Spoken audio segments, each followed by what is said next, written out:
Welcome back, everyone, and thank you so much for tuning in today. If you've been relying on or closely following the South African Social Security Agency, commonly known as SASSA, then you absolutely need to hear what we're about to discuss. This is not just another update, this is a crucial moment. We're diving deep into some significant changes that are coming to SASSA starting tomorrow. Whether you're receiving the SRDR 350 grant, old age pension, child support, disability grants, or any other social assistance, what's about to take place may affect your payments, the way you access your money, and even your eligibility. These new updates include rule changes, processing tweaks, and revised payment dates, and they're going into effect immediately in May 2025. So grab a cup of coffee, sit down, and let's go through everything you need to know so that you and your loved ones can stay one step ahead. First off, let's talk about one of the biggest updates that is raising eyebrows, the new verification system. Beginning tomorrow, SASSA will officially roll out its enhanced biometric verification system. What this means is that beneficiaries will need to go through a facial recognition or fingerprint scan to authenticate their identity. This will apply primarily at payment points and certain retail partners. The reason for this change, according to SASSA officials, is to clamp down on fraud and eliminate the double-dipping that's been happening in the system.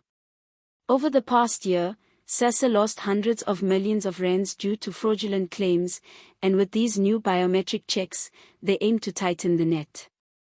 This means that if your information isn't up to date, or if your biometrics haven't been properly registered with SASSA, you could face delays in receiving your grant. It's being advised right now, and I mean this with urgency, that beneficiaries double-check that their records are accurate on the SASSA system. You can do this via the official website or by visiting a SASSA office. Now, let's move on to the changes in payment dates. A lot of confusion has erupted recently as many beneficiaries were expecting the usual payment cycle to continue, with older persons grants, disability grants, and child support grants each having their own day. But here's the catch: from tomorrow onward, SASSA is implementing a consolidated payment structure. What does that mean? It means that all payments, regardless of the type of grant, will begin processing on the same day each month, the 8th. Now, this doesn't mean you'll get your money on the 8th exactly, but rather that the processing begins on the 8th. You might receive your payment a day or two after, depending on your bank and the verification process. This is being done to simplify scheduling and reduce crowding at pay points. However, there is some concern among elderly beneficiaries and parents who have relied on the staggered system to avoid queues and long waits.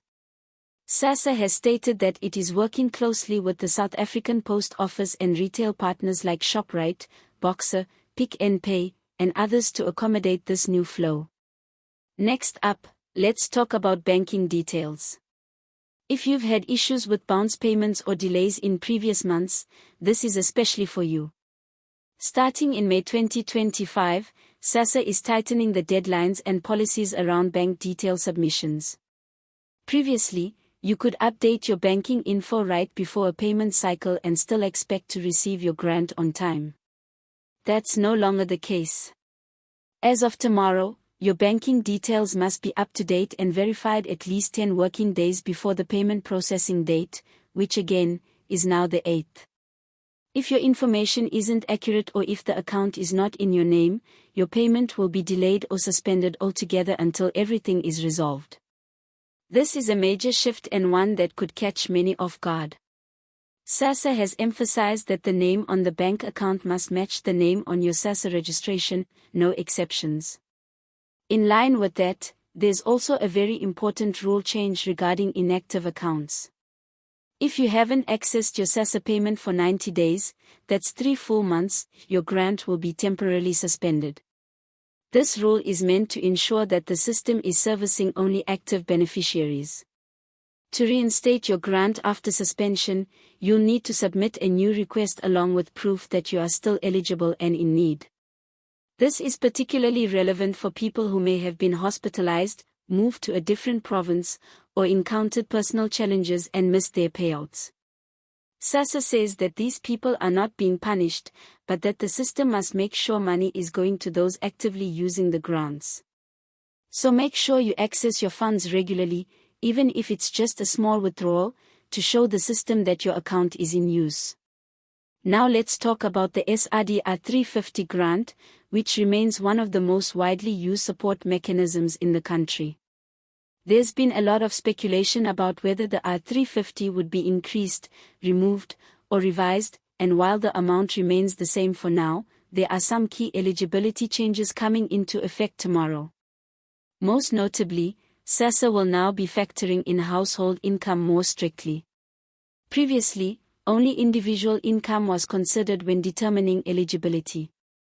Now, if someone in your household earns above the minimum threshold, which is currently at $624 per month per person, it could affect your application or renewal.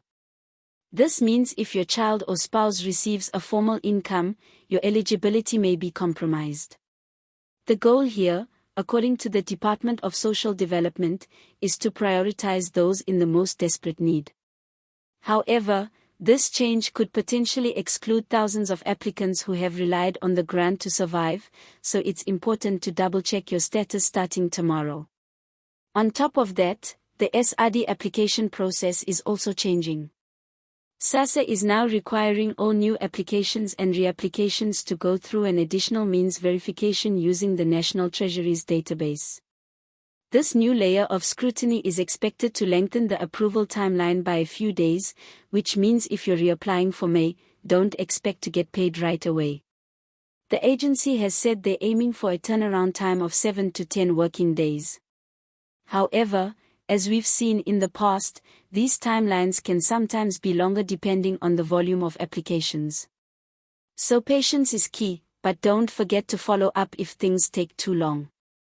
Let's talk about another crucial topic, grant reviews. As of tomorrow, May 7, 2025, SASSA will begin random reviews of beneficiaries across all grant categories. This includes old age pensions, child support grants, foster care grants, and disability grants. What this means is that at any given time, you could be selected for a review of your eligibility status. You'll be required to submit updated documentation such as proof of income, medical records, or custody documents. If you fail to respond to a review notice, your grant could be suspended until you comply. While this process might seem intimidating, it's aimed at improving transparency and fairness in the system. The reviews are expected to be done electronically for most recipients, with in-person follow-ups only if necessary. In terms of accessibility and user experience, SASSA is also launching a new mobile-friendly online portal tomorrow that will allow users to check their status, update personal details, and submit queries directly.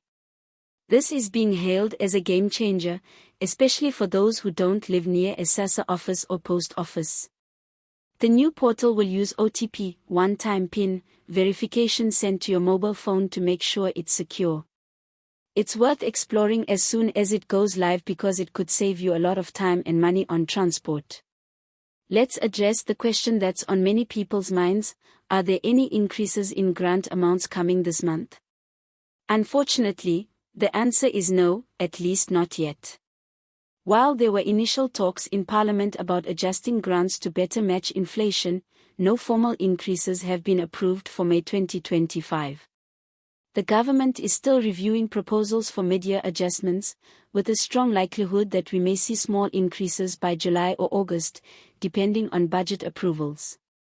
For now, beneficiaries will continue receiving the same amounts: R2,180 for old age and disability, R510 for child support, and R500 for foster care. However, there is a small piece of good news. Starting tomorrow, SASSA will begin issuing electronic receipts via SMS for all payments. This is particularly helpful for people who want proof of income for rental agreements, school registrations, or even small business loans. It's a minor change, but one that improves the professional experience for grant recipients. You'll receive an SMS shortly after your funds are disbursed with a summary of your payment, including the amount and the pay point. One final point that deserves attention, and this could affect thousands, is the ongoing postal service restructuring. The South African Post Office has been struggling financially, and some branches are being closed or merged. SASSA is working with private retailers to ensure beneficiaries can still collect grants even if their local post office is shut down. Starting tomorrow, those affected by postal closures will be notified via SMS and directed to their nearest retail partner. It's incredibly important that your contact number on file is accurate so you don't miss these critical updates. So let's recap the most important things to remember. 1. Make sure your biometrics and contact information are up to date. 2. Know that the new unified payment processing date is the 8th of every month, not the old staggered schedule. 3. Your bank details must be verified well before that date, or your grant could be delayed. 4. New eligibility checks for the SRDR 350 grant may disqualify some people based on household income. 5. Grant reviews could happen at any time, and you must respond promptly. 6. The new online portal and mobile features are going live tomorrow and could be a major convenience. And lastly, keep an eye on your phone for SMS updates about payment confirmations and changes to your pickup point.